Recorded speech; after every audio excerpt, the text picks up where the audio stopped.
오랜만에 열려서 저도 오랜만에 그거 보는데 그렇더라고요.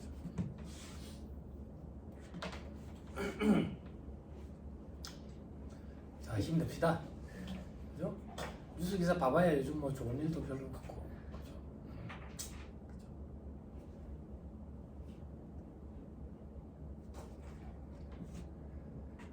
그죠? 자, 464페이지 돼 있는 거 한번 봐보세요.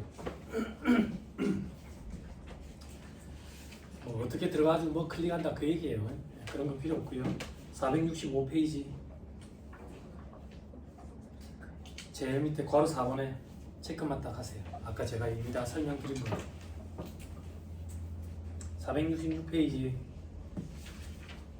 소득 및 세액 공제 증명서를 전자 파일로 제출하기, 조회 다운로드하기, 그죠?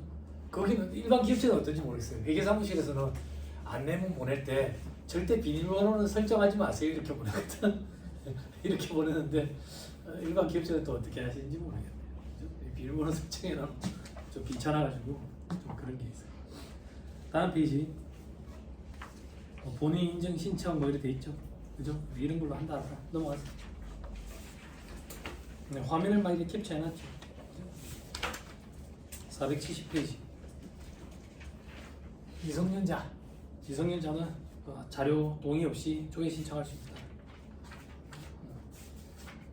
그리고 뭐 스마트폰으로도 할 수 있는 그런 방법이 있답니다. 그죠? 잘 보이도 않았는데 474페이지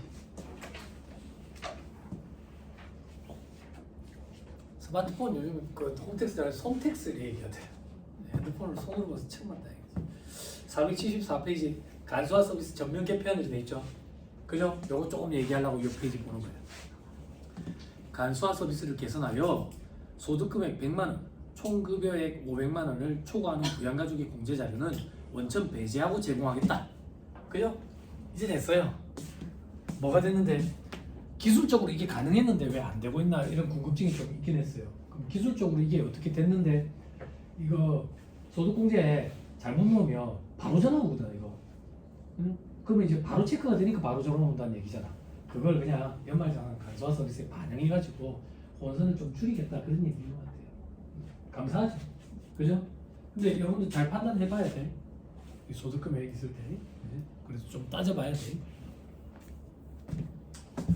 소득이 아니라 소득금액 기준으로 100만원 이하라고. 필요경비까지 차감한 후의 금액. 그지? 뭐 좀 주의하면 되는데 양도소득세, 양도소득이 있는지 그때 양도소득과 양도소득 금액은 다르거든. 그지? 양도소득 금액 기준으로 100만원 이하인지 좀 따져봐야지. 그건 무슨 말인데 종합퇴직 양도소득 금액 합계 기준으로 100만원 이하여야 되거든.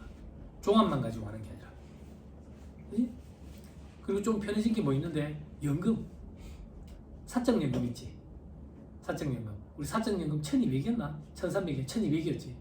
1200만원 이하면 분리가세 선택 가능했잖아. 여기 1500으로 늘었지. 그지? 1500만원 이하면 사적연금에 대해서 분리가세 선택 가능하지. 그런데 법 개정된 거 아시죠? 1500만원을 넘더라도 분리가세 선택 가능해요. 그래서 아마 편의상 분리가세로 다들 안 할까라는 생각이 좀 들어요.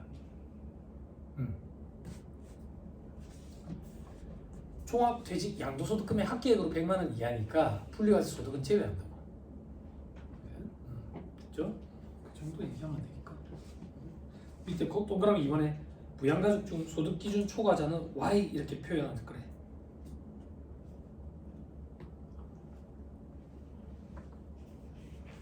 그렇죠? 그렇지만 조금 꼼꼼히 보자. 꼼꼼히 보자는 게 어떤 얘기입니까? 작년에 부모님이 공제 대상이었는데 올해 갑자기 국세청에서 뜨는 자료 보니까 공제 대상이 아니라고 그러네. 그 직원한테 전화해가지고 뭐 소득이 있느냐, 땅 파신 거 있냐, 뭐 집 파신 거 있냐 이런 거 정도 물어보는 게 연말정산 담당자로서 할 역할이 아닐까. 그 얘기예요. 그 얘기. 자, 나머지는 볼 필요 없어요. 그것 때문에 이 파트 보자고 했던 거예요.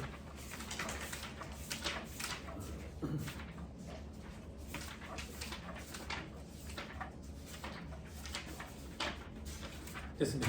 자, 제일 앞으로 갑시다.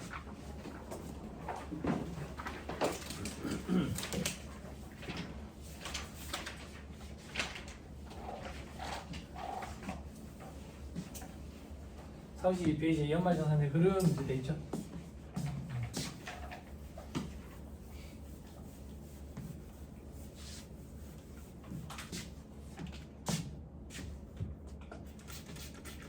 재밌는 건 없어요 요즘에.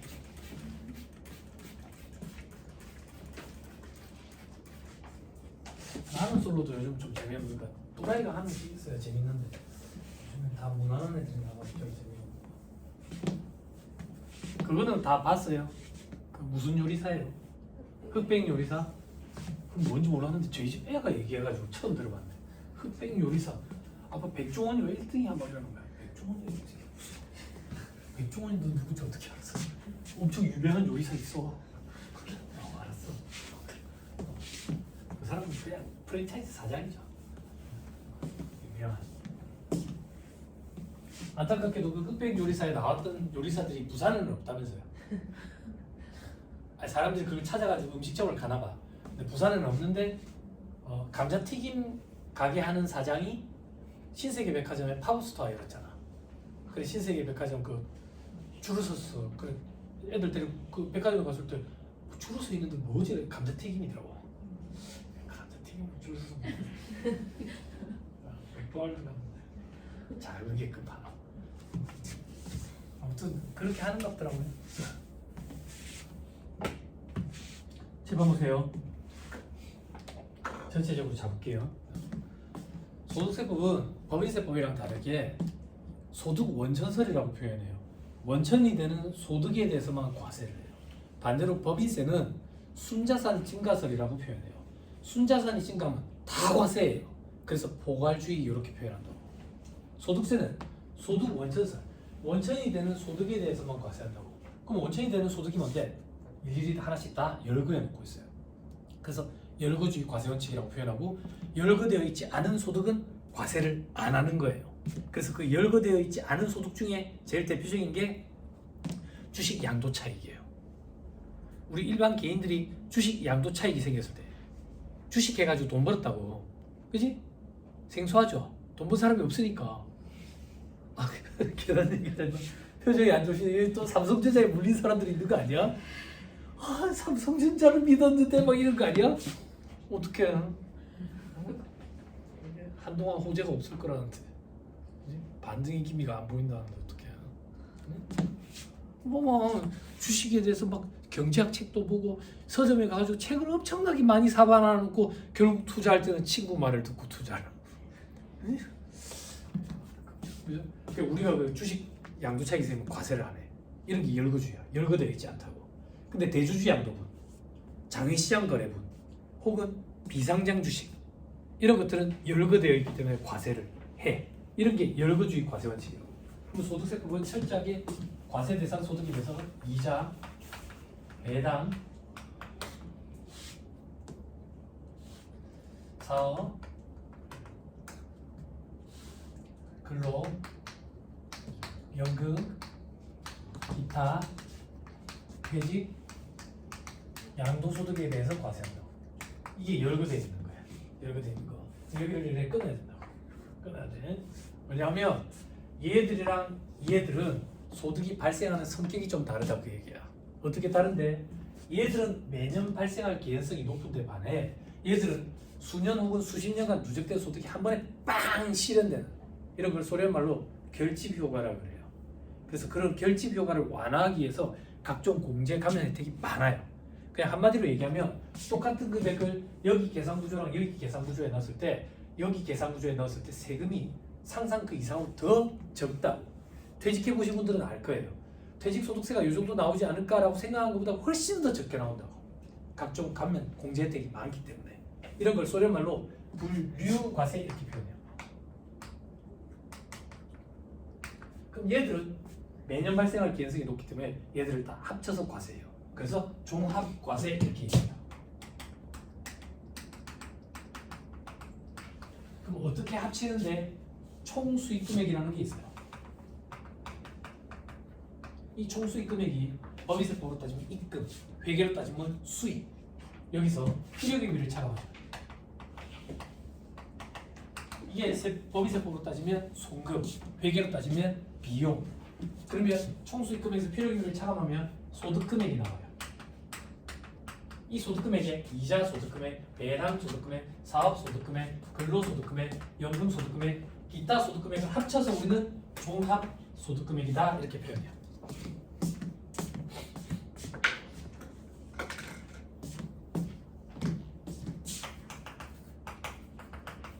됐어요? 됐어요?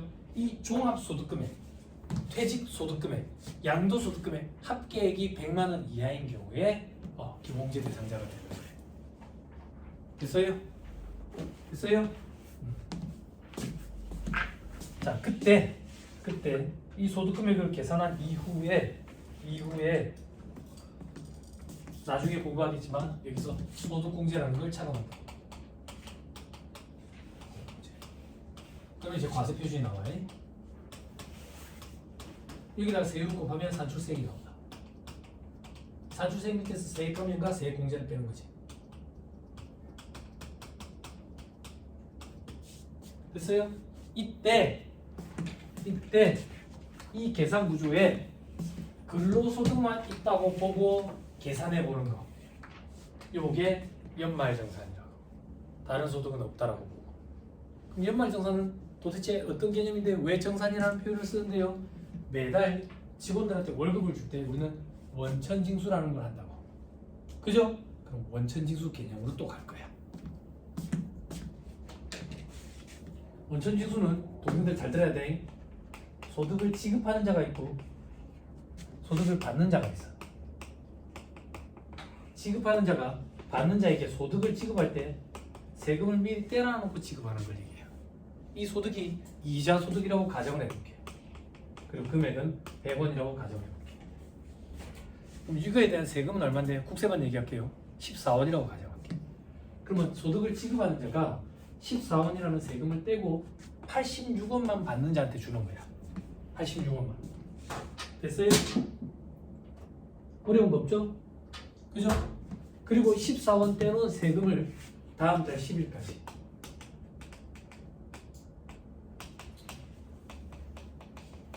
신고 납부하는 게 원천세 신고지.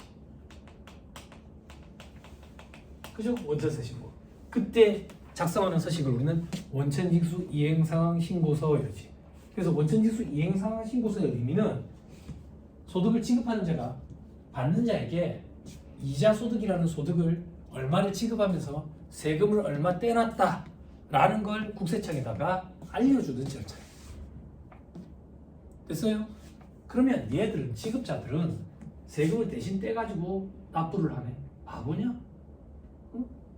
왜? 이 돈은 누구 돈인데? 받는 자 돈이지. 그럼 받는 자가 소득을 받아서 받는 자가 세금 신고를 하는 게 맞잖아. 안 그래? 왜 지급자가 미리 떼놓냐 이거야. 얘들이 세금 신고하기 전날 중국으로 가버린다고. 조세채권의 유신 우려 혹은 조세채권의 사전 확보 차원 이렇게 표현한다고. 그럼 얘들은 바보냐고 대신 그것만 하고 안 하면 안 돼. 얘들한테 그 의무를 줘놨다고. 그래서 얘들을 원천징수 의무자 이렇게 부른다고. 얘들은 우리의 관심사를 벗어나지만 얘들은 원천 납세 의무자 이렇게 표현해. 얘들한테 의무를 줘. 이 의무를 해태하면 원천징수 의무와 관련된 불성실 가산세를 매기게 되는 거지. 3%에서 50% 사이 하루에 10,000분의 2.20 올라가는 가산세. 됐나요? 됐어요? 그럼 여기서 우리는 이걸 알아야 돼. 이 원천징수 규정은 법인세법에도 있고 소득세법에도 있어. 즉 법인세법에서도 소득을 지급할 때 원천징수를 하고 소득세법에서도 소득을 지급할 때 원천징수를 한다고. 그런데 소득의 범위의 차이가 있다고. 즉 A라는 소득을 지급을 할 때 법인세법을 적용한다면 원천징수를 안 한대. 그런데 소득세법을 적용하면 원천징수를 한대. 즉 원천징수 대상 소득의 범위의 차이가 있는 거야. 그럼 우리는 지급자가 받는 자에게 소득을 지급할 때 이거부터 판단을 해야 돼. 이 지급하는 행위가 있을 때 법인세법을 적용할 건지 소득세법을 적용할 건지 이거부터 선택해야 된다. 큰일 났다. 세상에서 제일 무거운 게 눈꺼풀이라더만 그 눈꺼풀이 내 눈꺼풀이었네. 응? 시간을 보니까 조금 있으면 밥 먹으러 가야 되는데 나는 밥을 못 먹고 엎드려 잘 판이네. 그치? 졸지 마세요. 졸지 마세요. 히터 때문에 그래요. 히터 때문에? 오늘 며칠이에요? 영하로 떨어졌나요 오늘? 영하로는 안 떨어졌어요? 창문을 한번 열어볼까요 우리? 아니 클레임이 엄청나게 들어오고 있지. 인터넷을 잘 아시는 분들이 또 보이세요. 그지? 죄송합니다. 안 열게요. 정신 차리세요. 졸려보신 분 없죠? 그죠? 졸지 마세요. 들어놓으세요. 그죠? 어디서부터 시작하는지를 잘 기억해 놔놓으세요. 연결이 돼 간다고. 다시. 그럼 이 거래에서, 이 행위에서 우린 지금 소득세법을 적용할 건지 법인세법을 적용할 건지 요거부터 판단해야 된다. 그 얘기야. 그 판단을 어떻게 하느냐? 받는 자 기준으로 하는 거지. 받는 자가 법인이래. 그럼 법인세법을 적용한다. 받는 자가 개인이래. 그럼 소득세법을 적용한다. 됐어요? 됐죠? 받는 자가 만약에 법인이래. 그럼 법인세법상 원세주 대상 소득에는 뭐가 있냐? 두 가지가 있는데 두 번째는 알 필요 없어요. 볼 일이 없을 거예요, 여러분들이. 그죠? 그럼 한 가지. 뭔데? 이자 소득. 이자 소득. 됐죠? 받는 자가 만약에 개인이래. 그럼 소득세법을 적용하네. 소득세법상 원세주 대상 소득에는 뭐가 있는데 원세주 대상이 아닌 걸 기억하는 게 빠르다고. 원세주 대상이 아닌 거. 원세주 대상이 아닌 소득은 사업소득과 양도소득이라고. 원세주 대상이 아니라고.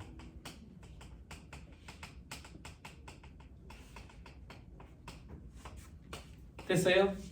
되나요? 조금만 더 할게요. 그런데 사업소득이 예외가 있어.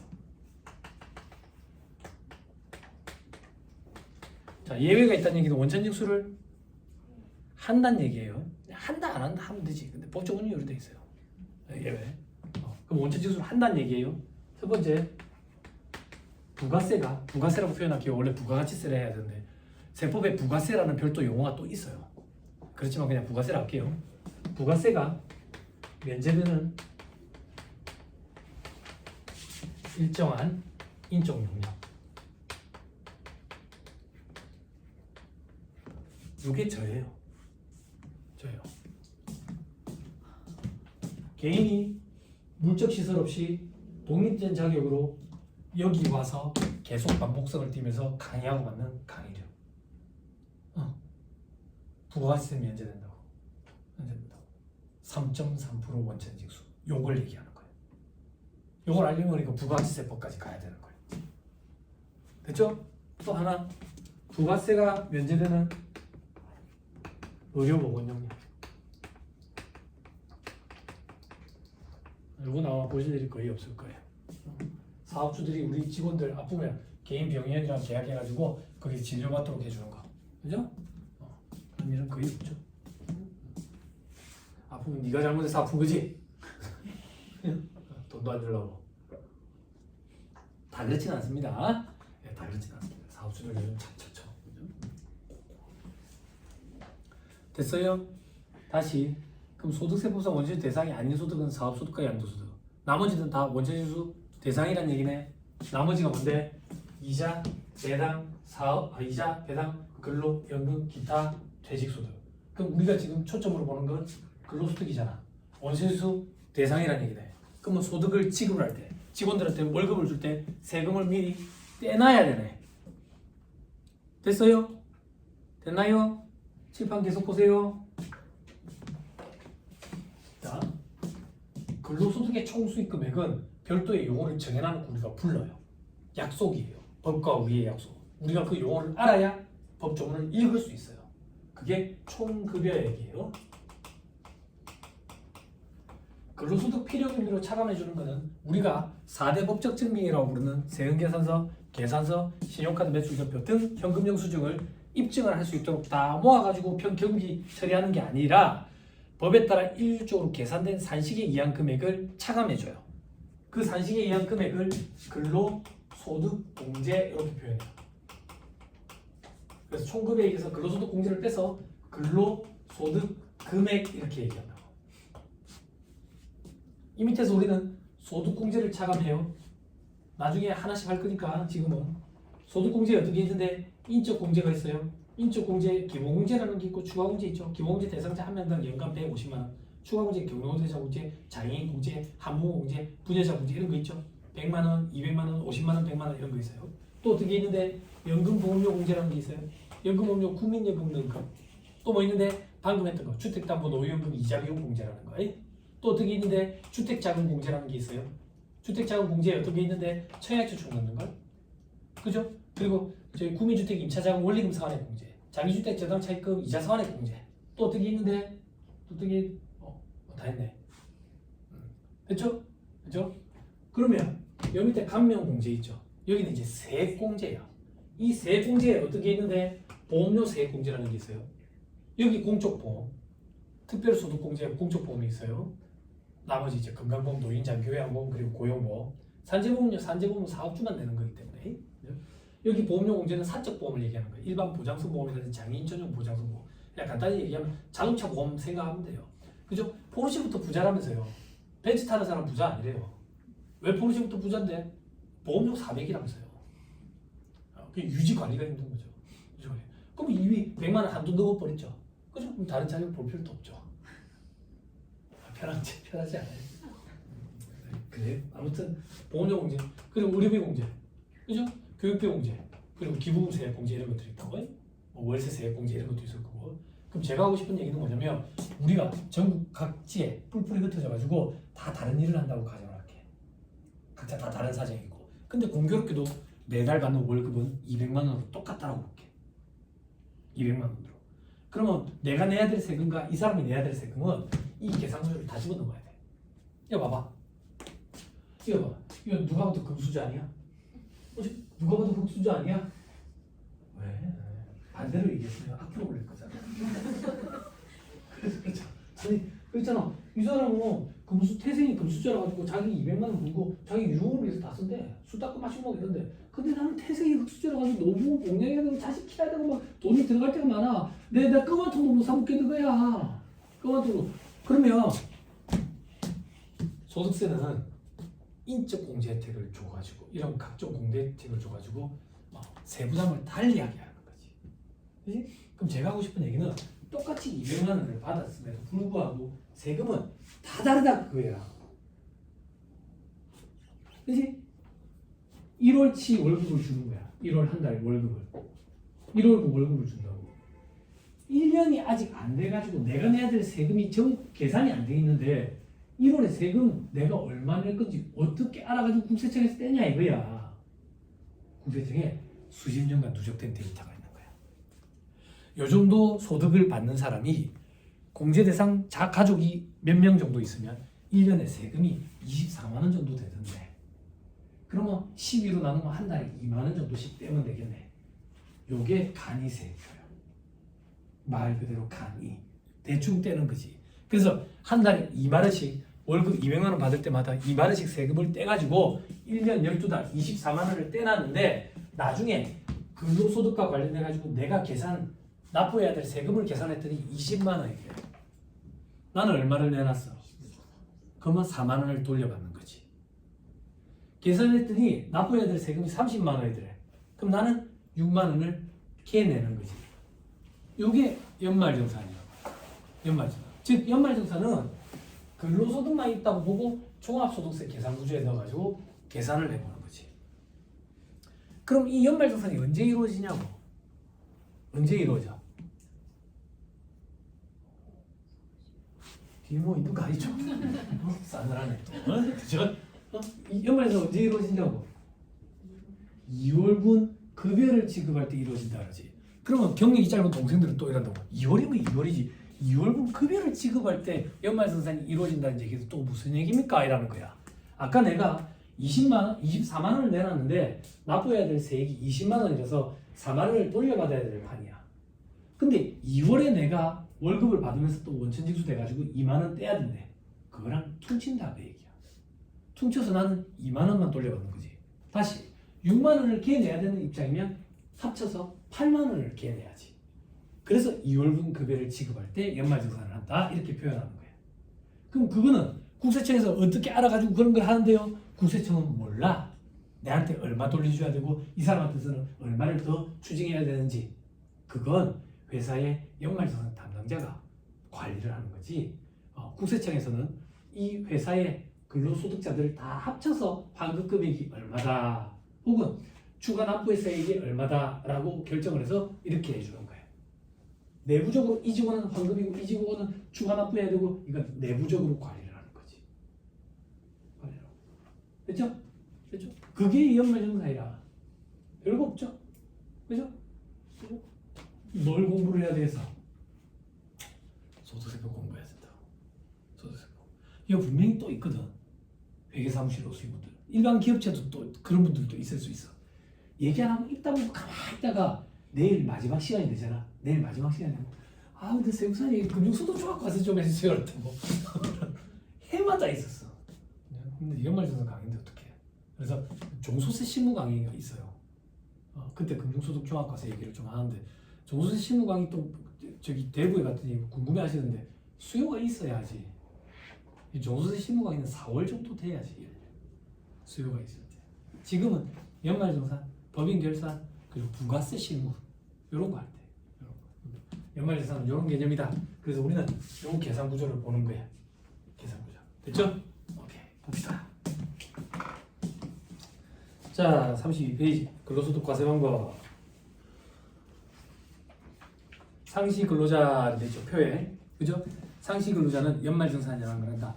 원천징수 예납적 돼 있죠. 이게 무슨 말인데? 원천징수로 과세 문제가 종결되는 거. 즉 원천징수 세금 떼가지고 과세 문제가 종결되는 거. 그게 무슨 말인데? 아까 복권 같은 거 있잖아. 세금 떼고 그걸로 과세 문제 종결된대. 이런 걸 우리는 불리과세라고 표현해. 불리과세. 즉 원천징수로 과세 문제가 종결되는 거. 칠봐봐. 이거죠. 분류랑 분리랑 달라. 아까 분리과세라 했어요. 분리과세는 원천징수로 과세 문제가 종결되는 거. 그래서 완납적 원천징수 이렇게도 표현을 해요. 그럼 나머지는 원천징수는 예납에 불과할 뿐이고 나중에 계산구조에 넣어서 실질적으로 산출세 계산해서 미리 원천징수된 금액은 기납부 세액 형태로 차감해준다. 이런 걸 예납적 원천징수 이렇게 표현하는 거예요. 됐어요? 됐어요? 뭐야, 돼도 안 되고 안 돼도 안 되고 첫날이니까 안 되고 내일 마지막 날이니까 안 되고 계속 안 되고 1년 뒤에 만나면 처음 뵙겠습니다. 또. 자, 괄호 이번에 일용근로자는 원천징수로 끝나요. 분리과세 이렇게 표현한다고. 그죠? 일용근로자 분리과세 시 원천징수 세액은 어떻게 계산해요? 옆에다가 조금만 써볼까? 1비 받는 거 있죠?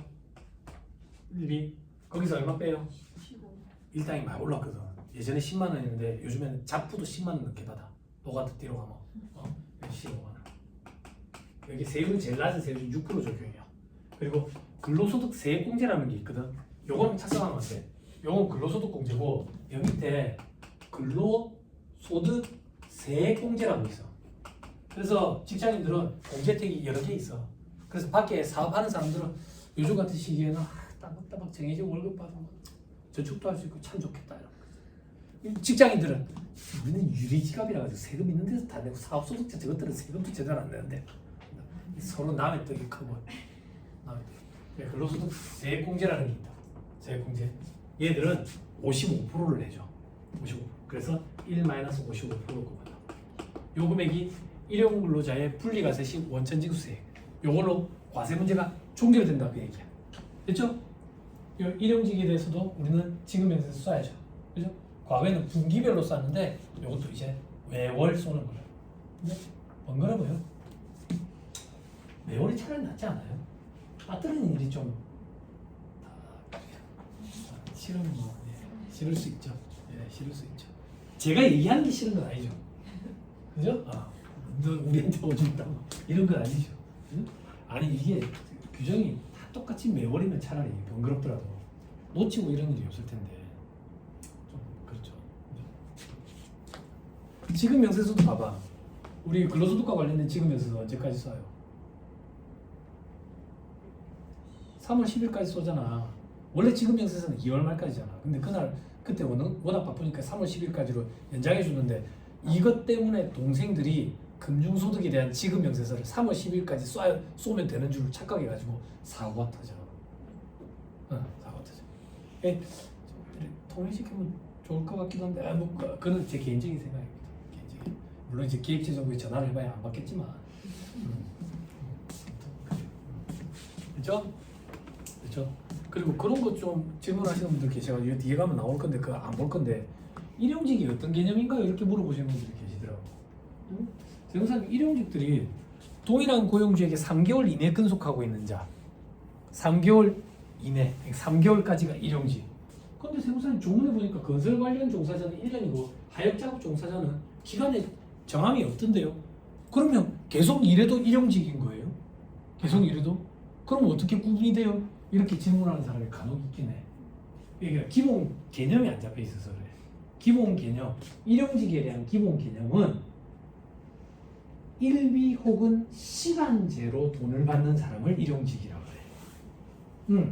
하루에 얼마 혹은 시간당 얼마 이렇게 받는 사람을 일용직이라 하는데 세법상 일용직의 범위는 그렇게 돈을 받으면서 동일한 고용주에게 3개월 이내에 근속하고 있는 자를 일용직이라고 표현하는 거예요. 그러면 하역자금 종사자는 기간에 정함이 없으니까 기간 제한 없이 시간당 얼마 혹은 일당 얼마로 받으면 하역자금 종사자들은 다 일용직인 거예요. 그렇게 봐야 돼. 물론 이게 근로기준법으로 가면 또 달라지지. 그지? 주 몇 시간 이렇게 따져가지고 그래서 그것 때문에 우리가 4대 보험과 그리고 세법상 일용직의 기준이 달라가지고 2달째 되는 시점이 골치 아파지는 거지. 근로기준법상으로는 4대 보험을 넣어줘야 되는 입장이고 그지? 세법적으로는 일용직이고 이게 조금 그렇지. 근데 요걸 가지고 공단에서 뭐라 하지는 않는 것 같아요. 공단에서 보면 추징할 때 보면 4개월이 되는 시점에 건드려요. 그러면 세법적으로 어떻게 말할 수가 없죠. 일용직이 아니니까. 일용직이. 그래서 현업에 보면 여기는 이제 한 군데 직장에만 계시니까 그런 게 이제 느낌이 안 오실 수도 있는데 현업에서 보면 어쩔 수 없으니까 2달 썼다가 딴 데로 돌리다가 또 2달 썼다가 딴 데로 어떻게 돌리는데 그 업체랑 바꿔가면서 그 업체에 2달 넣었다가 우리 업체에 2달 넣었다가 또 바꿨다가 막 이게 안 돼. 연속성이 지속되는 걸 연속성이 있다라고 보여지면 잠깐 불러줘야 돼. 근데 좀 지켜보자니까 내년에 그게 통합고용세액공제 걔네는 금액이 없는 걸로 바뀌면 우리 사업주한테 얘기하기 참 좋아. 만약에 그렇게 되면 제가 판단할 때 창업 중소기업 세액감면보다 훨씬 더 강력한 공제 혜택이 될 것 같아요. 지금 제일 혜택이 큰 거는 청년 창업이야. 청년 창업 저기 세액감면은 100% 이거는 이제 수도권 외니까 수도권 과밀업체권이라고 외니까 과밀 100%라고 5년 동안 최저한세도 안 걸려. 이게 엄청나게 크다고. 제 이거 강의할 때보다 실무적으로 말씀을 드렸었는데 관련 업체 중에 청년 창업하는 애들이 있다고. 공예하는 애들이었는데 먹고 살기 힘들어서 노가다 판으로 뛰어들었다고. 한 해 매출이 이제 6억까지 찍는다고. 개인 사업자로 세금이 얼마나 많이 나오겠어? 응? 없다니까. 응? 창업 중소기업 세액감면 적용받고 있어가지고 엄청나게 큰 혜택이지. 엄청나게. 이제 슬슬 겁낸다고 이제 5년이 다 돼가니까 어떻게 해야 될까요? 어떻게 해야 될까요? 어떻게 하기는 1년짜리 단기 적금을 넣어야 돼. 그래가지고 세금에 대비한 적금을 넣어야 돼. 혹은 법인으로 하나 한다든지. 그럼 법인으로 하면 세금이 적느냐? 돈을 그냥 못 갖고 가니까 또 근로소득세를 뗀다. 혹은 배당소득세를 떼면 거기야 뭐라. 결국에는 안 그래?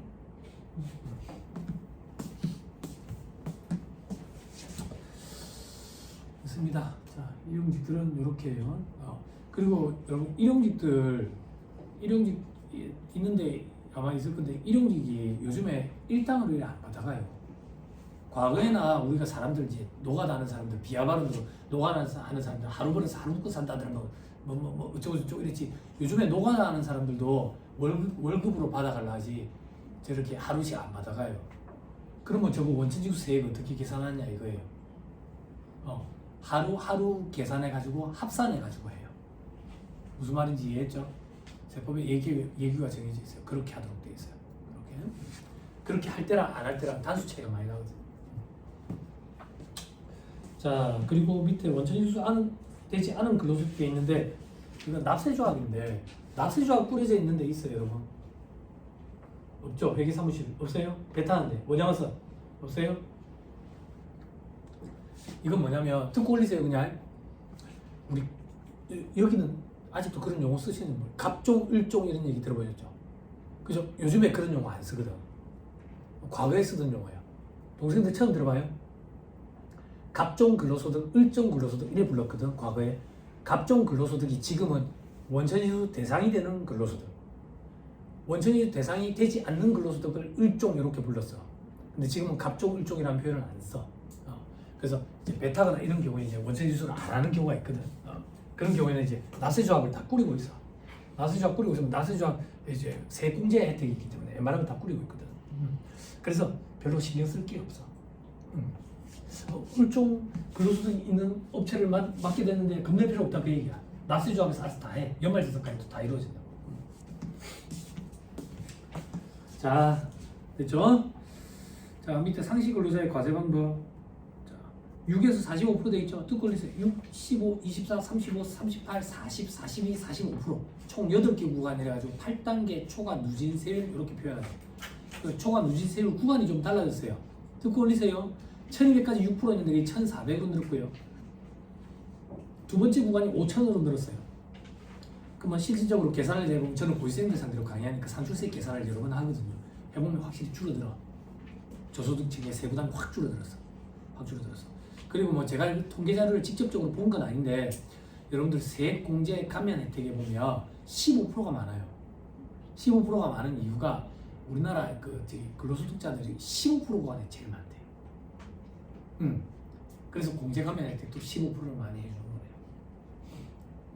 그래서 15% 구간까지 그걸 늘려나오니까 실질적으로 확실히 확 줄어들더라고요. 두 번째 줄에 매월 급여 지급 시 원천징수를 한다. 어떻게? 그 다음 줄 중간에 간이세액표에 따라서.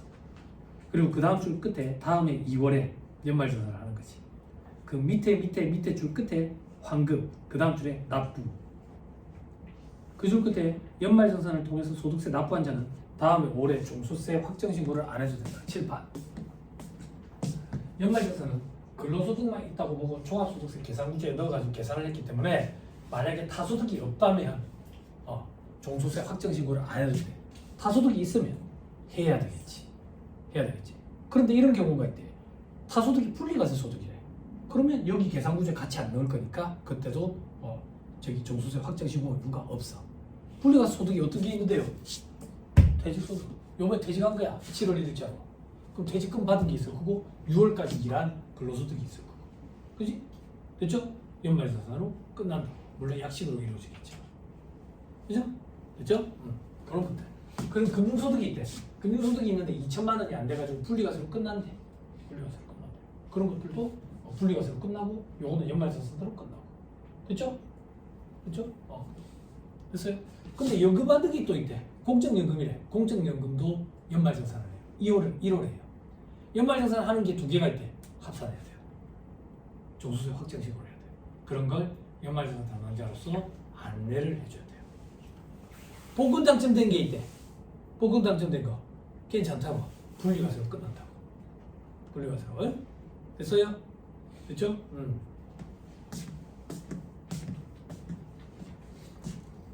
경품 당첨된 게 있대. 경품.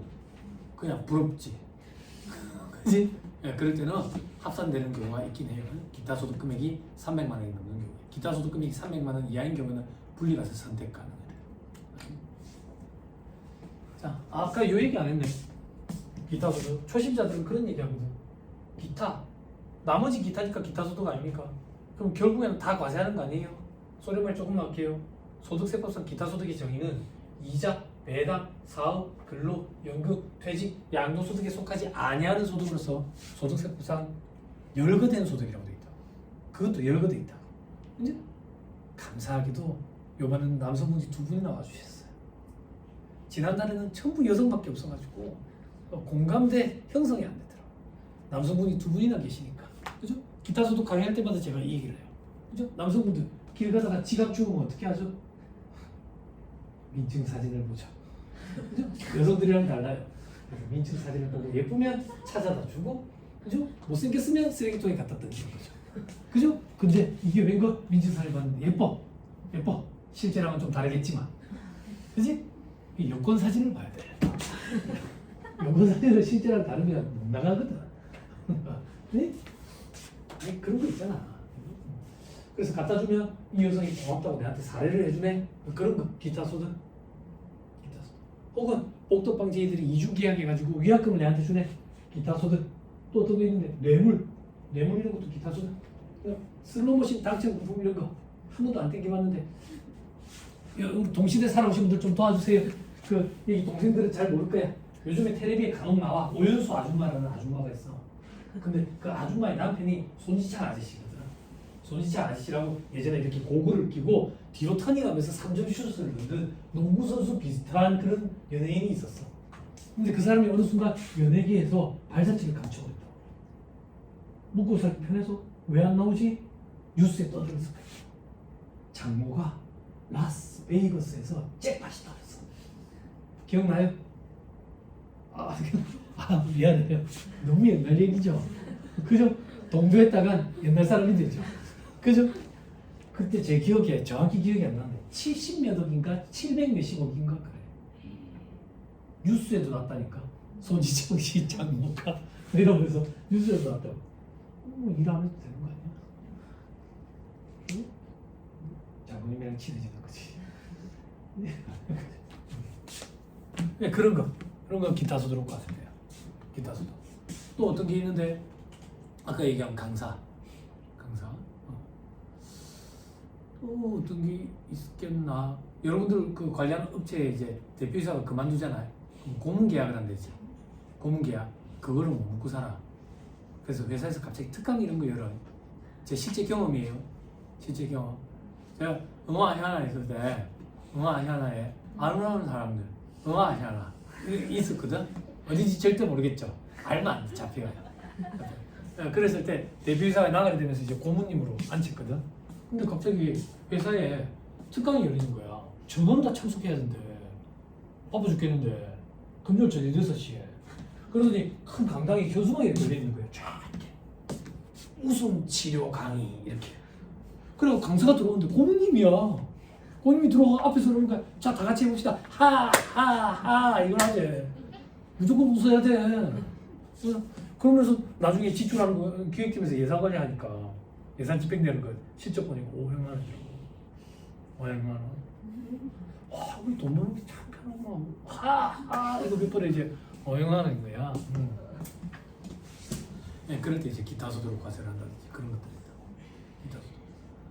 또 어떤 게 기타 소득인데 다양한 경험을 좀 했어요. 다양한 경험.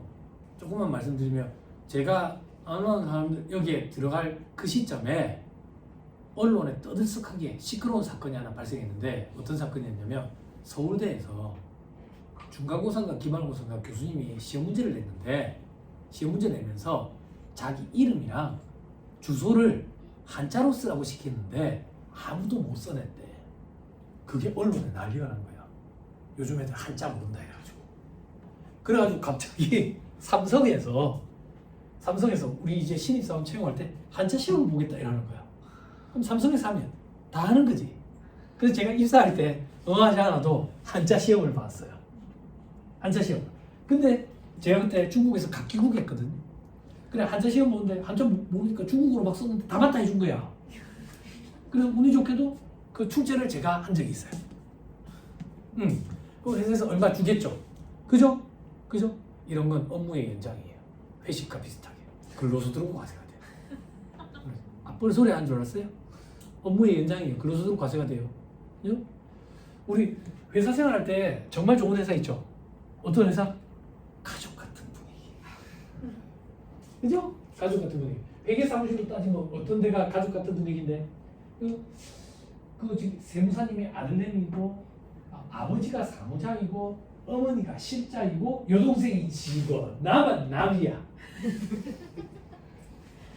일하고 싶죠. 돈을 적게 주면 일하고 싶지 않나? 가족 같은 분위기? 제가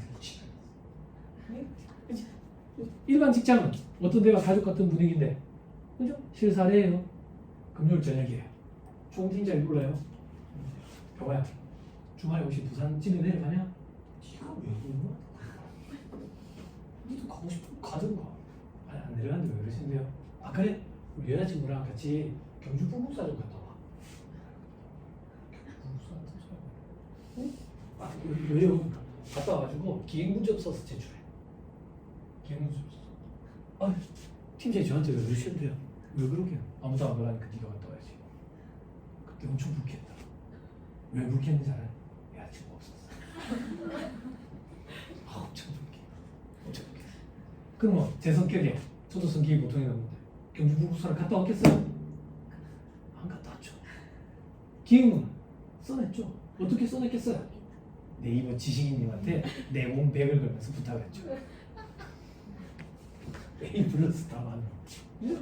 그래 제출했죠. 그랬더니 돈을 주더라고요. 돈을 왜 주는데? 사고의 실이죠. 그런 게 기타 소득이에요. 그런 건 기타 소득이에요. 그렇죠? 회사에서도 근데 기타 소득을 잘 봤어요. 몰라서 그런 것도 있고 번거로워서 그런 것도 있고. 응? 그냥 근로소득에다가 수당을 엎어버리는 거죠. 그죠? 그런 걸 좀 주의해야 돼요. 하나만 더 얘기합시다. 말 나온 김에 나중에 근로소득 밭에서 할 건데 실제 있었던 사례예요.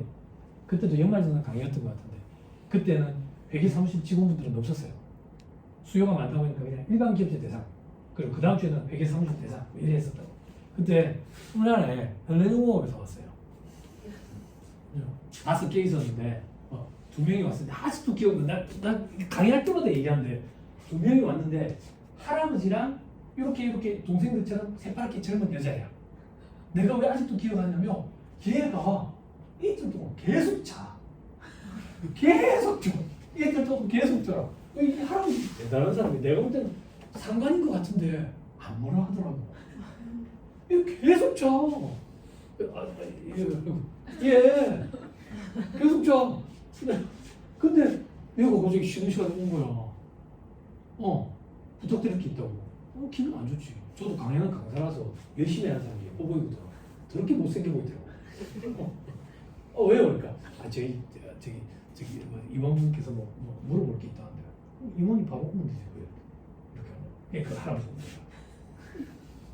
그 할아버지 가지고 물어보는지 두 가지를 물어봤는데 첫 번째 먼저 얘기하면 신입사원 10명을 뽑았는데 회사에서 부모님을 초청해가지고 연애를 베풀었대. 그래서 봉투에 100만 원씩 담아서 줄 때 그게 벌써 한 10년 정도 전이니까 금액이 컸죠. 100만 원씩 담아서 드렸는데 이거 어떻게 처리해야 되냐 이거야. 어떻게 처리해야 돼요? 회사에서 그럼 1,000만 원이 나갔을 거 아니에요. 계정번호 뭘로 잡아야 되겠어요? 급여지 뭐예요? 급여지 뭐예요? 급여지 근로소득이지. 그랬더니 따져 묻는 거예요. 직원한테 준 게 아닌데요. 네, 근로소득이에요. 아니 선생님 직원한테 안 줬다니까요. 부모님한테 드렸는데요. 우리 부모님한테 줬어요. 제가 그렇게 얘기했다고. 직원 부모님한테 왜 줬겠어요? 부모님한테 100만 원 주면서 달기면서 당신 자식을 오늘부터 빡세게 굴리겠습니다. 어떻게? 근로 제공으로 난 반대급부로 지급하는 거 전부 다 근로소득이에요. 근데 그 사람은 왜 따져 물었겠어요? 복리후생비 처리했거든요. 복리후생비 아니죠. 근로소득이죠. 그죠? 근데 중요성 요건 이런 거 들어보셨죠? 그 회사는 1,000만 원은 돈도 아니거든요. 그러니까 별탈 없이 넘어갔겠죠. 응? 근로소득이라고 말씀드렸던 기억이 나요. 또 하나 그때 질문했던 건 뭐냐면 거래처에 일해주고 돈 받을 게 있는데 얼마 떼도 안 해. 그때 제 기억에 200인가 300인가 그랬어. 채권으로 계속 잡혀 있는 거예요. 돈을 못 받고 있는 거지. 근데 이 임원이 다른 회사에 있다가 스카우트 제의를 받아서 여기 임원 자리에 온 거야. 임원 자리에. 그래서 첫 회의를 개최를 했어. 첫 회의를 개최했는데 대표이사가 묻더래. 야, 이거 채권 200만 원 이게 뭐냐? 그래서 임원이 그 채권은 어디 업체에 몇 년 전에 채권인데 돈을 못 받고 있어가 이래 당했습니다. 그래? 그리고 다음 회의야. 다음 회의 때 대표이사가 물어보더래. 야 근데 이 채권은 뭐냐? 그래서 대표이사 지난 회의 때 얘기해줘도 돼. 이거 어디 채권 돈을 못 받은 거냐? 다음 회의에 대표이사가 물어보는 거야. 야 근데 이 채권은 뭐냐? 대표이사가 바보라서 계속 물어볼까? 이거 처리 안 하고 뭐 하고 있냐 그 얘기야. 그 얘기거든. 그래서 이 사람은 대표이사가 자기를 시험대에 올렸다고 생각해요. 여기로 오자마자 이걸 어떻게든 없애고 싶은 거야. 어떻게 없애야 될까요? 물어보는 거지. 소멸시효가 완성이 될 때 그때 대손 처리하면 돼. 근데 이 사람이 저한테 묻는 건 뭔데? 세무사님 최근에 예규나 판례를 보니까 소멸시효가 완성됐는데도 불구하고 대손을 세무조사 때 부인하는 케이스가 있던데요. 그런 얘기 들어봤어요? 회계사무실에 계시는 동생들 들어봤어요? 내 강의 처음 들어요? 법인세 강의 들었어요? 그 두 명 아니에요? 우리 두 얘기밖에 없어요. 우리 회계사무실에 세무사님은 병원에 누워 계시고 우리 둘이한테 주식평가를 하라고 시켰는데 세무사님 좀 도와주세요. 쉬는 시간에 왔던 그 동생들 아니군요. 다행이네. 말이 돼요? 주식평가를 시킨다는 게? 그러면 회계사무실하고 결제도 안 볼까? 세무사가 주식평가 못해 직원이 줄 때. 응? 세무사들이 일주일 이상 작업하고 돈 몇백씩 받는데 보통 일이 아닌데 우리 직원들한테 시켜. 그랬던 적이 있어요. 아무튼 그래서 뭔 얘기하다 돌아왔지? 뭔 얘기하다 돌아왔지? 채권이 200만 원. 그래서 어떤 경우가 있냐면 법인세 저한테 강의 들어오신 분들은 없는가? 그죠? 실제 사례인데 소멸시효 완성이 됐어. 소멸시효 완성. 소멸시효 완성은 도대체 몇 년인데요? 우리가 관리하는 업체 거래처에 대한 매출, 외상 매출금은 상법상 상사채권에 해당이 돼요. 그래서 상법상 상사채권의 소멸시효는 5년이거든. 5년. 그런데 민법에 단기 소멸시효 특례라는 규정이 있어. 말 그대로 특례 규정이기 때문에 이걸 우선 적용해. 그래서 민법에 1년짜리 단기 소멸시효, 3년짜리 단기 소멸시효 특례가 있는데 우리가 관리하는 업체들의 채권들은 다 3년에 적용을 하다. 음식점들 이런 서비스 업체는 1년 적용을 하고 예를 들면 음식을 외상으로 먹었는데 1년 동안 안 갖고 있다. 줄 생각이 없는 거야. 그래서 그런 데는 소멸시효 특례 규정으로 1년을 적용하고 나머지는 다 3년이야. 그래서 우리가 일반적으로 현업에서 일을 할 때 소멸시효는 3년을 적용한다 이렇게 표현을 한다고. 표현을 해. 근데 회계사무실은 좀 달라. 회계사무실은 회계사가 있는 회계사무실은 5년, 세무사가 있는 데는 10년 막 이래. 이것들도 사자들마다 채권에 대해서 다 달라. 성향이 다르다고 보는 거야. 대법원 판례 예규 이런 데 보면. 아무튼 그 소멸시효가 완성이 돼가지고 대손 처리를 하는데 세무조사를 받았는데 세무공무원이 부인시켰다 이거야. 즉 송금 처리를 했는데 송금부사님이 부인시켰다는 얘기지. 그럼 왜 부인시켰냐 이거야. 왜 부인시켰냐? 세무서에서는 이렇게 얘기하는 거야. 너가 이 돈을 받기 위해서 어떤 노력을 기했어? 3년 동안 그냥 가만히 있었던 거 아니야? 그럼 왜 그냥 가만히 있었어? 처음부터 돈을 받을 계획이 없었던 거 아니야? 채권에 이미 호기획으로 봐가지고 접대비 처리한다. 이제 올해부터 기업 업무 추진비로 용어가 바뀌었어. 우리 접대비는 역사 속에 살아있어. 기업 업무 추진비래요. 접대비가 교재비는 살아있는 그 회의비 좀 잡혀 있어요. 회의비도 금액이 너무 크면 접대비. 회의비는 알사탕, 스카치 캔디 이런 게 회의비라. 임원들 회의가 길어지면 방이 떨어지니까. 근데 막 몇백만 원 썼다 이러면 전부 다 접대비라고. 그렇게 부인된 케이스가 있어요. 그 케이스를 보고 오신 거예요. 그래서 어떻게 해야 되냐? 그러면 그 부인된 케이스 때문에 소멸시효 완성돼서 대손 처리를 안 할 거냐? 대손 처리를 하고 부인시키려고 세무조사 받으면 적극적으로 대응해야지. 그렇게 얘기를 했어요. 혹시나 부인되면 어떻게 할까요? 그러더라고. 부인되면. 그래서 제가 뭐라고 얘기했는데 부인되면 어떻게 되는데요? 접대비 처리된다는 것 같은데요? 중소기업이에요? 아니. 접대비 한두 초가 돼요? 한두 초가 안 될 때도 있대. 접대비 한두 초가 안 되는 해에 그냥 채권에 이미 포기해버려 가지고 접대비 처리해버려. 그럼 소멸시효 완성될 때까지 기다릴 필요도 없다고.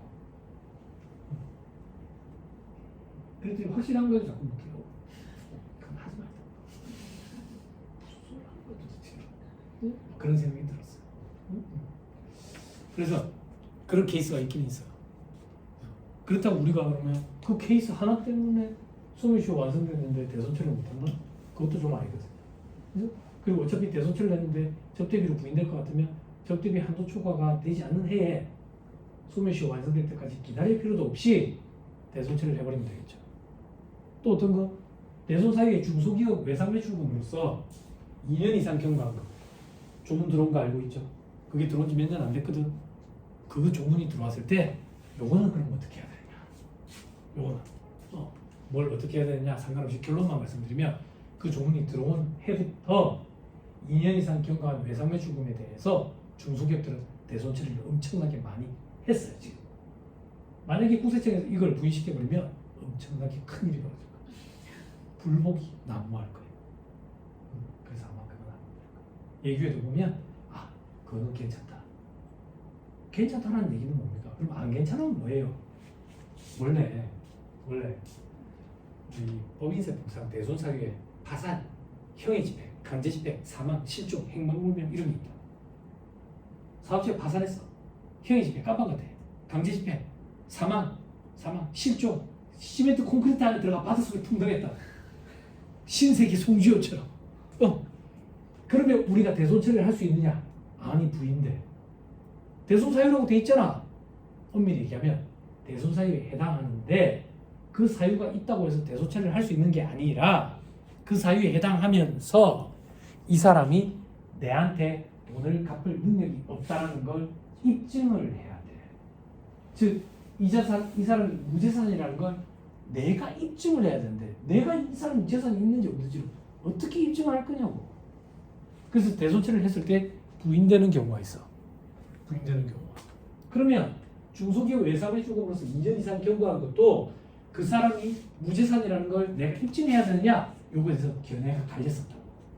견해가 갈렸는데 지금 지배적인 견해는 중소기업 외상매출금은 그것까지는 입증할 필요가 없더라. 그래서 중소기업은 소멸시효 완성될 때까지 기다리지 않고 2년만 지나면 외상매출금에 대해서 대손 처리하고 들어버린다. 대표이사들은 돈도 못 받을 건데 참들 자꾸 달려있는 거 안 좋아요. 됐죠? 됐어요. 그 정도 얘기합시다. 그 정도 얘기하시고 식사하시고 또 얘기를 좀 해보시죠. 식사하시고 하시죠. 그런 얘기, 법인세 신고가 있다. 법인세.